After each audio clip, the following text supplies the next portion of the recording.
qofkii ramadaan caabudayay ramadaan wuu tagay qofkii ilaahay caabudayna ilaahay wuu nool yahay mana dhimanayo man kaana ya'budu ramadaan fa inna ramadana qad faat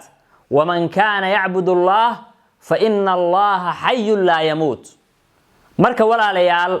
bisha ramadaan hadii laga baxay waa inaan sii wadno cibaadaadkii masaajidii lama xirin quraankii lama rifcinin qiyaamkii lama joojinin soomkii ma uusan dhamaanin ducooyinkii la aqbali jiray waa la aqbalayaa sidoodii ayaa loo aqbalayaa marka cibaadadii iyo wanaagii iyo soonkii iyo masaajidii aan camiri jirnay aan sii wadno masaajida walaalayaal waa cidlo hadaa fiirisid ma bisha ramadaan oo kaliya ayaa ilaahay subhanahu wa ta'ala masaajida lagu caabuday waa maya bil kasta bisha ramadaan rabbigeeda ayaa bilaha kalena iska leh rabbiga ramadaan leh bilaha dhan asaga ayaa iska leh marka walaalayaal sidii aan markaasi wanaagii iyo khayrkii aan wadnay aan sii joogteeno bilaha kale aan sii wadno aan sii soonno sadaqada aan sii bixino qiyaamkii aan sii wadno